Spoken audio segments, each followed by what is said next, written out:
সাক্ষীর শ্রুতিগল্পের আসরে আবার একবার চলে এসেছি তোমাদের গল্প পড়ে শোনাতে। তোমাদের সকলকে স্বাগত জানাই।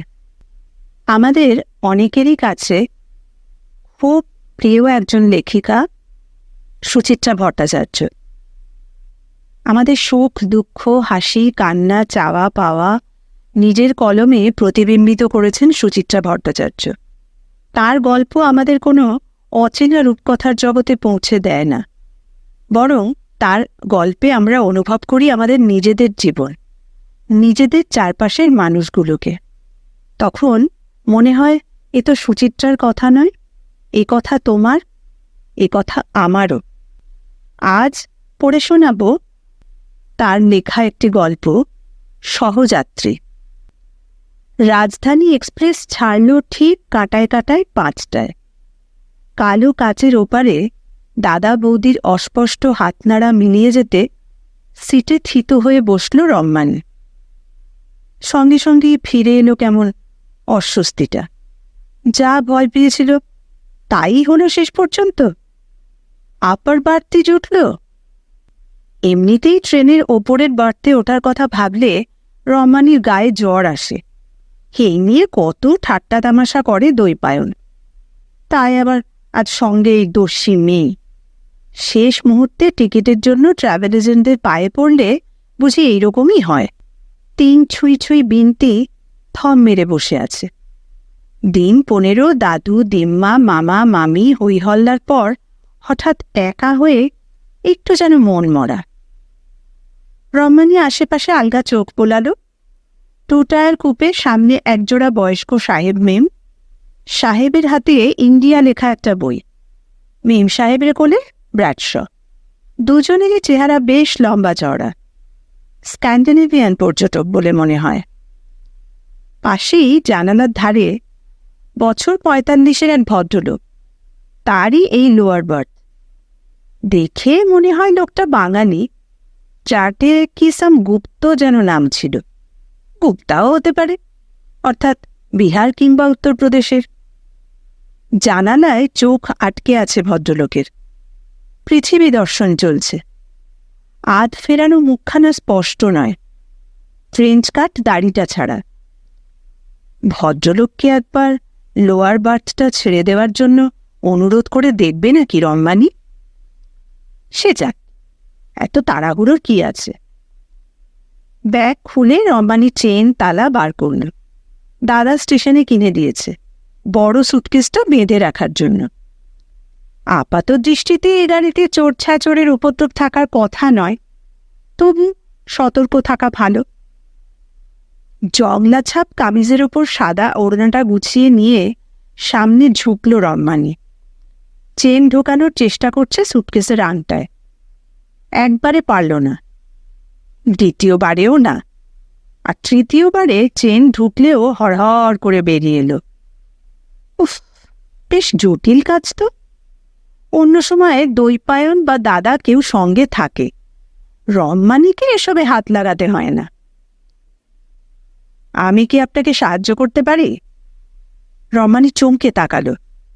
পাশের ভদ্রলোকের প্রশ্ন নিখাত বাংলায়। মনে মনে সামান্য স্বস্তি পেলেও রম্মানী অপ্রতিভ মুখে বলল, না না না থ্যাঙ্কস, আমি পারব। পারবেন তো বটেই, কিন্তু অনর্থক কষ্ট করবেন কেন? বলেই প্রায় জোর করে হাত থেকে চেনখানা নিয়ে নিল লোকটা। তালা আটকে টেনে দেখে নিতে নিতে বলল, কতদূর যাচ্ছেন? দিল্লি। আমিও দিল্লি। লোকটা বিনতির দিকে চোখের ইশারা করল। আপনার মেয়ে? হ্যাঁ, ভেরি সুইট। বিনতির চুলে আলগা হাত বুলিয়ে দিল লোকটা। রম্মানী মৃদু হাসল। সময় যাক, কেমন সুইট দেখতেই পাবেন। হাড় একদম ভাজা ভাজা করে দেবে। বিনতি ভুরু পচকাল। মার কমপ্লিমেন্ট বুঝি তার পছন্দ হয়নি। মুখে কিছু না বলে হাই তুলছে ছোট ছোট। ট্রেনের শীতল আমেজে ঘুম এসে গেছে বোঝায়। মনে মনে শঙ্কিত হল রম্মানী। মেয়ে যদি এখন চোখ বোঝে, রাতে কপালে দুঃখ আছে। নিচু লয়ে গান শুরু হয়েছে কামরায়। সঙ্গে টুকরো টুকরো ঘোষণা। অ্যাটেন্ডেন্ট মিনারেল ওয়াটারের বোতল দিয়ে গেল। লোকটাই উপযাচক হয়ে বোতল রেখে দিল জায়গায়। রম্মানীকে উঠতে হলো না। এবারে রম্মানী তেমন একটা খুশি হলো না। লোকটার সাহায্য তার প্রয়োজন হয়েছে ঠিকই, তা বলে বেশি গায়ে পড়া পুরুষ তার মোটেই পছন্দ নয়। ধন্যবাদের দিকেই গেল না রম্মানী, মেয়েকে নিয়ে পড়ল। বাথরুমে যাবে এখন? বিন্তি দুদিকে ঘাড় নাড়ল। খাবে কিছু? ব্যাগে কলা আছে। আবারও না। ব্যাগ থেকে একটা ছবির বই বার করল রম্মানী। এটা দেখো, দয়া করে এখন যেন ঘুমিয়ে পড়ো না। মেয়ের হাতে বই ধরিয়ে দিয়ে রম্মানী এবার নিজেই চোখ বুজেছে। দেবব্রত বিশ্বাসের গান পাচ্ছে। আমি চঞ্চল হে, আমি সুদূরেরও পিয়াসী। শুনতে শুনতে রম্মানীর বুক বেয়ে একটা দীর্ঘশ্বাস গড়িয়ে এলো। বাপের বাড়ি এলে দিনগুলো যে কোথা দিয়ে কেটে যায়। আরও কটা দিন থেকে যেতে পারলে বেশ হতো।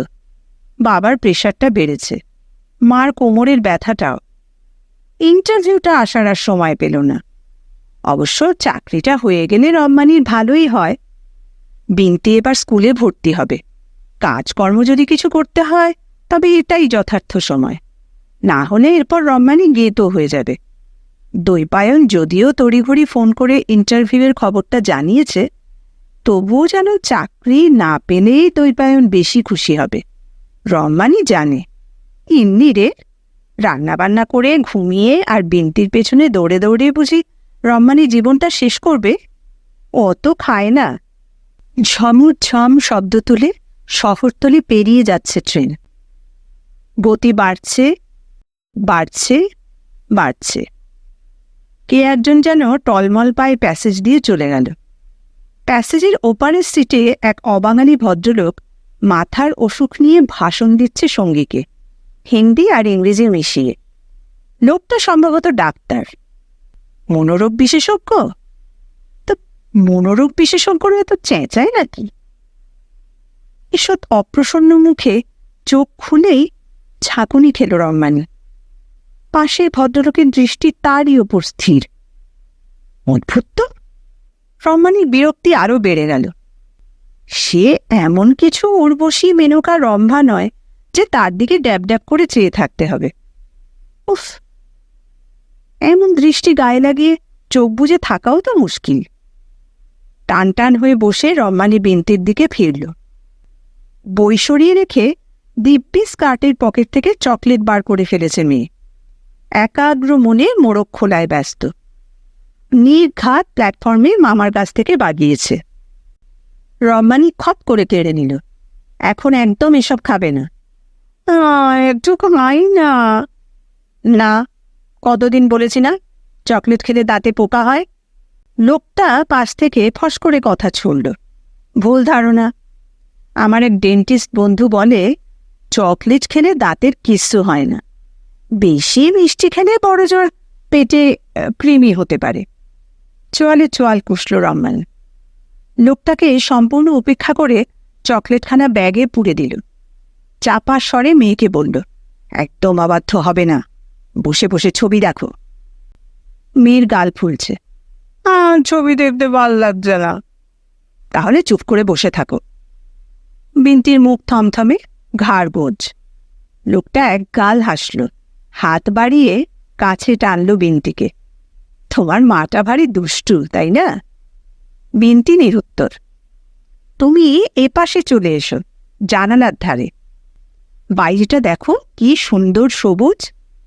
বিন্তি তড়াক করে লাফিয়ে লোকটার কাছে চলে গেল, একদম ওপাশে। রম্মানী এবার বেশ অস্বাচ্ছন্দ্যই বোধ করল।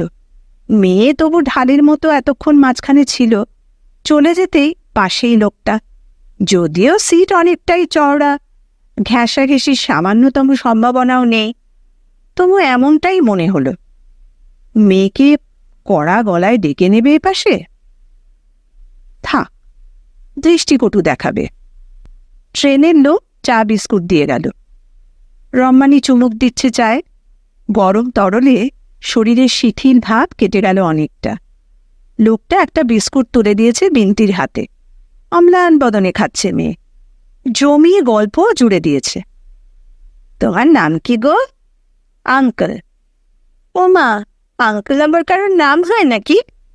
হয় না বুঝি? মোটেই না।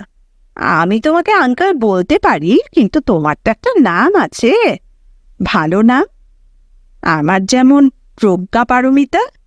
ওরে বাস, তোমার এত বড় নাম! আমার নামটা খুব ছোট, ঋষি। বিন্তি হি হি করে হেসে উঠল। লোকটাকে টপকে চোরা চোখে তাকাচ্ছে রম্মানির দিকে। সম্ভবত ঋষির সঙ্গে ওই ঋষি টিসির মিল পেয়েছে। রম্মানি অতি কষ্টে হাসি চাপল। মেয়েকেও চোখ টিপে বারণ করল হাসতে। বিন্তির এবার দ্বিতীয় দফা প্রশ্নবান।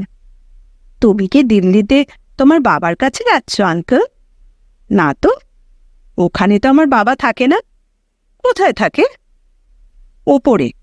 লোকটা আঙুল তুলল। ভীষণ অবাক হয়ে ট্রেনের সিলিংয়ের দিকে তাকালো বিন্তি। তোমার বাবা ট্রেনের ছাদে থাকে? হুম, আরও অনেক ওপরে, সেই আকাশেরও ওপরে। ও মরে গেছে তাই বলো? পাকা বুড়ির মতো মাথা দোলালো বিন্তি। চোখ খুঁড়িয়ে বলল, তবে বুঝি তুমি আমার মামাদের মতন দিল্লি বেড়াতে যাচ্ছ? না না, আমি কাজে যাচ্ছি। কি কাজ? সে খালি বিচ্ছিরি কাজ। আমি ফেরিওয়ালার কাজ করি, তেল সাবান এই সমস্ত বেচি। ও মা, তুমিও ফেরিওয়ালা? আমার বাবাও ফেরিওয়ালা। বাবা অবশ্য তেল সাবান বেচে না, ওষুধ বেচে। রম্মানির চাটা চলকে গেল। কতবার দৈপায়নকে পই পই করে বলেছে, মেয়ের সামনে নিজেকে ফেরিওয়ালা বলো না, ও যা শুনবে তাই তো উগড়বে। এখন মান সম্মান কোথায় থাকে? ঋষি কিন্তু উত্তরটার নির্যাস ধরে নিয়েছে। হাসতে হাসতেই বলল, আপনার হাজব্যান্ড বুঝি মেডিকেল রিপ্রেজেন্টেটিভ? লোকটার সঙ্গে কথা বলতে না চেয়েও রম্মানি তড়িঘড়ি বলে উঠল, না, সেলস ম্যানেজার। কোন কোম্পানির? Richard and Duncan. ও বাবা, সে তো খুব নামি কোম্পানি। সাইডের ছোট্ট টেবিলে চায়ের ফ্লাস্ক রাখল ঋষি। আপনারা কি বরাবরই দিল্লিতে? সত্যি মিথ্যের তোয়াক্কা করল না রম্মানি। অস্পষ্টভাবে মাথা নেড়ে দিল। দৈপায়ন যে প্রমোশন পেয়ে মাত্র 2 বছর হলো এলাহাবাদ থেকে দিল্লি গেছে, এ কথা লোকটাকে কেন বলবে? রম্মানি এবার ব্যাগ খুলল। বৌদি একটা সিনেমার ম্যাগাজিন পুড়ে দিয়েছিল, সেটাই বার করে উল্টোতে শুরু করেছে, ওই ঋষিকে এড়াতেই। সামনে সাহেব মেম ভারত অনুসন্ধান থামিয়ে দুর্বোধ্য ভাষায় কিচমিচ কিচমিচ করছে। হঠাৎই সাহেবটা হাফ হাফ করে হেসে উঠল। গোটা কামরায় যেন গম গম করতে লাগলো হাসিটা। ঋষি একটু যেন ঝুঁকে এলো, চাপা স্বরে বলল, কি আনসেফিক দেখেছেন? স্থানকালপাত্র জ্ঞান নেই? হ্যাঁ হ্যাঁ হ্যাঁ হ্যাঁ করে হাসি। রম্মানি চোয়াল ফাঁক করে হাসল। মনে মনে বলল, তুমি বা কি এমন সিভিলাইজড, একজন অপরিচিত মহিলার সঙ্গে? ঋষি আবার বলল, ওদের বোঝা উচিত, কো প্যাসেঞ্জারদের অসুবিধে হতে পারে। একটু করকে দেব নাকি? কে কাকে কড়কায়? সাহেবটা যদি ঘিটি ধরে একেই কোচের বাইরে রেখে আসত। রম্মানি ঠোঁটের কোণে শ্লেষ ফুটল। কত ধরনের প্যাসেঞ্জার থাকে, সবই তো সহ্য করতে হয় নাকি? বলছেন? ঋষি টেরিয়ে তাকালো রম্মানির দিকে। তাহলে থাক। বলতে বলতে রম্মানির কোলে উঠল। কি বলছে আপনার ম্যাগাজিন? অসহ্য। বার্থ নয়, কোচটাই যদি পাল্টে নেওয়া যেত। তবু রম্মানি ভদ্রতাবোধ হারালো না। হেসে বলল, ওই সব গসিপ টসিপ যা থাকে, পড়তে ভালো লাগে, সেই সময় কাটানো আর কি। সময় সময় বিড়বিড় করে শব্দটাকে বার কয়েক উচ্চারণ করল ঋষি। হঠাৎই আনমনা সামান্য। সময় বড় অদ্ভুত জিনিস, তাই না? যখন মনে করবেন সময়টা দ্রুত চলুক, তখন দেখবে শামুকের মতো যাচ্ছে। আবার যখন সময়টাকে আটকে রাখতে চাইবে, সে একেবারে জেট প্লেনের গতিতে দৌড়বে। কথাটা রম্মানিকে ছুলো বটে, তবে বাক্যগুলোকে সে তেমন আমল দিল না। শেষ লাইনের লোকেদের এরকম দার্শনিক বুলিয়া ওড়ানোর অভ্যেস আছে। দৈপায়নের সুবাদে হাড়ে হাড়ে টের পায় সে। যখনই অফিসে টার্গেট নিয়ে দৈপায়নের মাথা খারাপ, তখনই তার দর্শনশাস্ত্র চাগার দিয়ে ওঠে। এই লোকটাও কি এখন তেমনই জাঁতা খাচ্ছে? তবে হ্যাঁ, লোকটাই গায়ে পড়া বকবকষষ্ঠী হওয়ার জন্যে একটা সুবিধে হয়েছে, লোকটার জন্যই সময় যেন হু হু করে কাটছে। দেখতে দেখতেই বাইরে ঘন আধার নেমে এলো। রাজধানীর কর্মচারীরা যান্ত্রিক হাতে যাত্রী সেবা করে চলেছে। চাদর, বালিশ, কম্বল এসে যাচ্ছে একের পর এক। কেটলি হাতে ট্যালটারে টমেটো স্যুপ বিলি হয়ে গেল, সঙ্গে বিস্বাদ ব্রেড স্টিক। রম্মানি যত্ন করে স্টিকটা পাশে রেখে দিল। দিল্লিতে নেমে গরমে পিঠ চুলকোনোর কাজে লাগবে। বিন্তি জুলজুল চোখে টমেটো স্যুপের দিকে তাকাচ্ছে। মেয়েকে স্যুপটুকু খাইয়ে দিল রম্মানি, ফু দিয়ে দিয়ে ঠান্ডা করে। ট্রেনের ভেতর শীতলতা এখন বেশ প্রবল। কম্বল এগিয়ে দিল মেয়েকে। বিন্তি কিছুতেই নেবে না, গাইগুই করছে। ঋষি মৌন ছিল কিছুক্ষণ, আবার মুখর। থাক না, ও যখন নিতে চাইছে না। না না, ঠান্ডা লেগে যাবে। জানেন ওর কি সর্দি কাশির ধাত? ও তাই নাকি? টনসিল আছে? সব আছে। সেই জন্যই তো কোল্ড ড্রিঙ্কস, আইসক্রিম সব ওর বন্ধ। বিন্তি এবার বলে উঠল, আজ কিন্তু আমি আইসক্রিম খাবই মা। আগে কম্বল জড়াও। শরিত করে নিজেকে কম্বলে মুড়ে ফেলল মেয়ে। রম্মানি হেসে ফেলল। বিন্তি আজ তেমন বেচালপনা করছে না, এই অতি শুভ লক্ষণ। ভালোই ভালোই রাত্রিটা কেটে গেলেই হয়। নয় দেবেই আজ বিন্তিকে একটা আইসক্রিম, ভালো মেয়ে হয়ে থাকার পুরস্কার। দৈপায়ন তো বলেই, ও সব কিছু খাওয়া পুরোপুরি বন্ধ করো না তো, মেয়ের শরীর স্বাস্থ্য আরও পলকা হয়ে যাবে। ভাবতে ভাবতে উঠে দাঁড়ালো রম্মানি, এগোচ্ছে বাথরুমের দিকে। কোচের বেশিরভাগ কূপেরই পর্দা টানা, ছোট্ট ছোট্ট ঘর তৈরি হয়েছে সার সার। ফ্যান চলছে প্যাসেজে এই ঠান্ডাতেও। আলগা হাওয়ায় দুলছে একাধটা পর্দা। ভেতরে যাত্রীদের ঝলক দেখা যায়। স্বরূপ চেনা দুষ্কর। বেশিরভাগই ব্যবসায়ী, পরিবারও আছে। সুরার গন্ধও পাওয়া যাচ্ছে কোথাও থেকে। উফ, কেন যে এদের ট্রেনে উঠলেই বোতল খুলতে হয়। খায় তো দৈপায়নও, তবে কখনো ট্রেনে সে ওই জিনিসটি ছোঁবে না। বাথরুম থেকে বেরিয়ে রম্মানি বিস্মিত হল। ঋষিবর সিগারেট ফুঁকছে। রম্মানির সঙ্গে চোখাচোখি হতেই অপ্রস্তুত মুখে চোখটা সরিয়ে নিল। এ তো ভালো লক্ষণ নয়। লোকটা সারাক্ষণ ধাওয়া করে বেড়াবে নাকি? মতলবটা কি? ভুরোতে ভাঁজ ফেলে সস্থানে ফিরেই রম্মানির বুক ধড়াস। বিন্তি সিটে নেই। গেল কোথায়? চঞ্চল চোখে স্ক্যান্ডিনেভিয়ান দম্পতির পানে তাকালো একবার। যদি তার চোখের প্রশ্নচিহ্ন দেখে কিছু বোঝে, সন্ধান দেয়। না, তারা নিজেরা গল্পে বিভোর। রম্মানিকে খেয়ালই করল না। সাইডের অবাঙালি ডাক্তারটি এখনও চেলাকে জ্ঞান দিতে ব্যস্ত। তাকে জিজ্ঞাসা করেও কোনো সদুত্তর পাওয়া গেল না। উদ্ভ্রান্তের মতো আশেপাশের দু একটা কূপে উঁকি দিল রম্মানি। বিন্তি তো নেই। একে জিজ্ঞাসা করল, ওকে উদ্বেগ জানালো। কারোর কাছেই সন্ধান নেই বিন্তির। দুধ দাঁড়িয়ে রম্মানি ছুটছে কোচের বাইরে, যেদিকে ঋষি ধূমপান করছে তার উল্টো দিকে। মেয়ে কোথাও নেই। দুই কোচের অন্তর্বর্তী পথটুকু দুলছে জোরে জোরে, কাঁপছে ঝনঝন। কাপড়ের পর্দা ছিঁড়ে ভয়ঙ্কর এক হাঁ হয়ে আছে পাশটায়।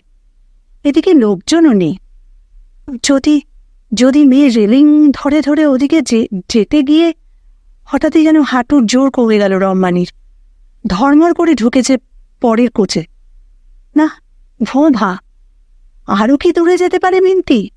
কোচের দরজা ঠেলে ঠেলে ওই রকম সব ভয়ানক পথ পেরিয়ে? রম্মানির নিঃশ্বাস আটকে গেল যেন। হৃৎপিণ্ডে যেন ধপধপ করে ঘা পড়ছে।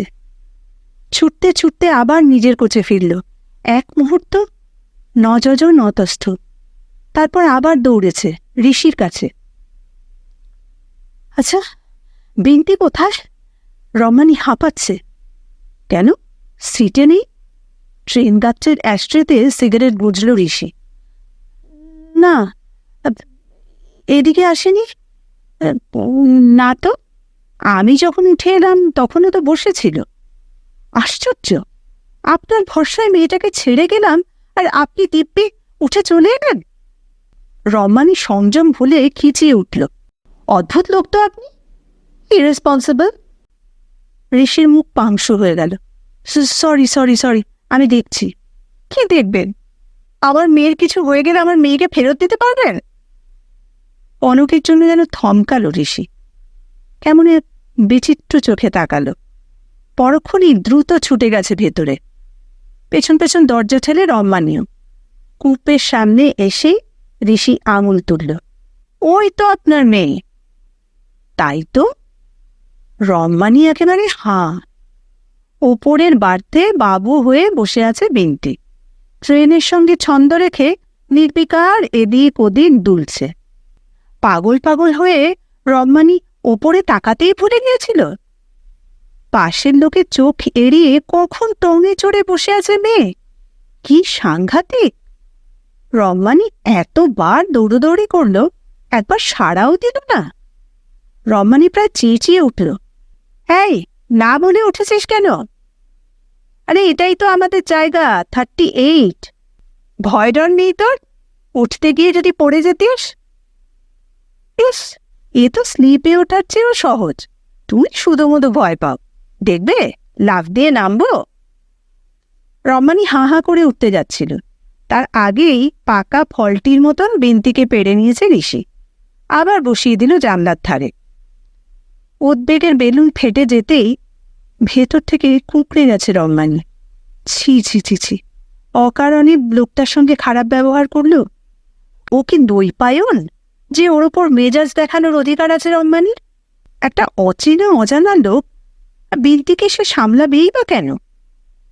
রম্মানি কি একটু বেশি বাড়াবাড়ি করে ফেলল না? মুখ ফুটে কি একটা সরি বলবে? আড়ষ্ট রম্মানি ঋষির দিকে তাকাতেই পারল না। গায়ে পড়া ড্যাবড্যাবে চোখ লোকটাও হঠাৎ যেন কেমন গম্ভীর, তা যেন সামান্য উদাসীন। বিন্তি বা লোকটার সঙ্গে কথা বলছে না কেন?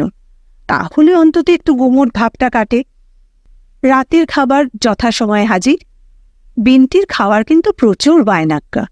রুটি, ভাত, পোলাও কিছুই তার মুখে রোচে না।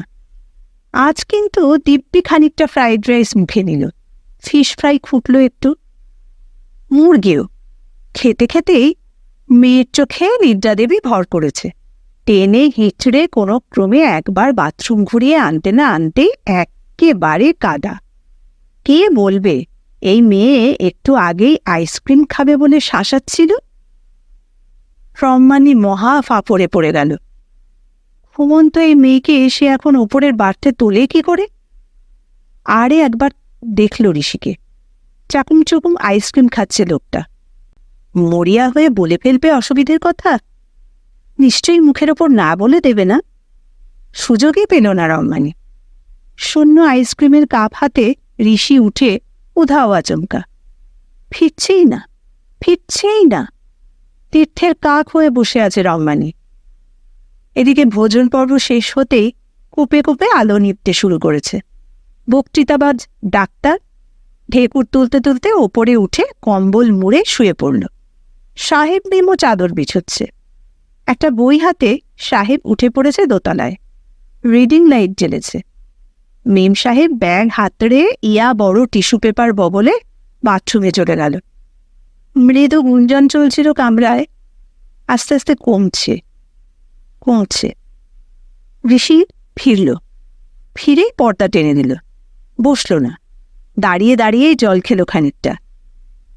বোতল রেখেও দাঁড়িয়েই আছে।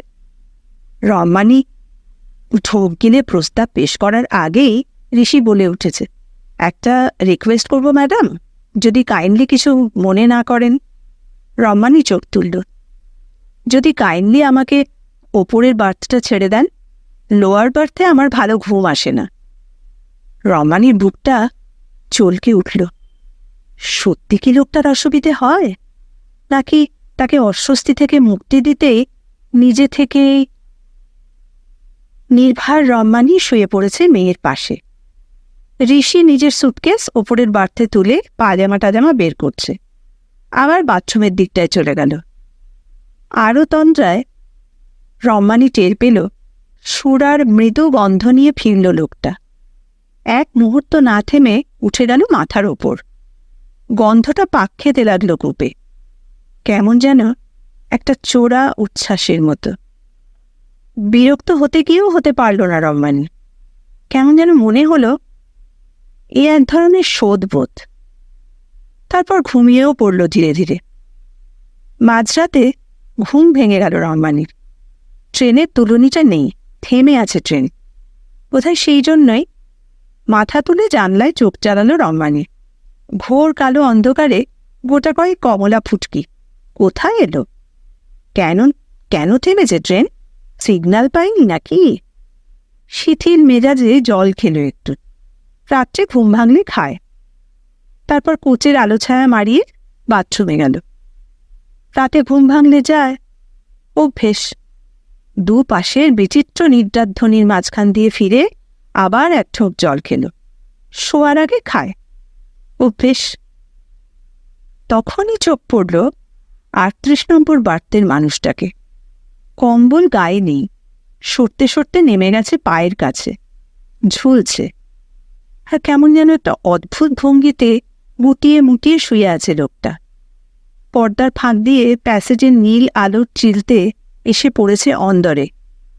ঋষির মুখের একাংশ দৃশ্যমান, যেন কোনো ঝানু সেলসম্যান নয়, যেন নারী সঙ্গ প্রত্যাশী আপাত হ্যাংলা কোনো পুরুষও নয়। এক আত্মীয় পরিজনহীন নিরাশ্রয় নিঃসঙ্গ মানুষ যেন শুয়ে আছে অসহায়। দোষ, লোকটার হয়তো বউ ছেলে মেয়ে সবই আছে। তো তবু কেন এমন লাগে? কেন টনটন করে উঠল রম্মানির বুকটা? মোহগ্রস্তের মতো কম্বলটা টানল রম্মানি, পরিপাটি করে ঢেকে দিল ঋষিকে। ঋষি জানতেও পারল না। দৈপায়ন কি জানবে? কেউ কি জানবে? না, এই মুহূর্তটা শুধুমাত্র রম্মানির একার।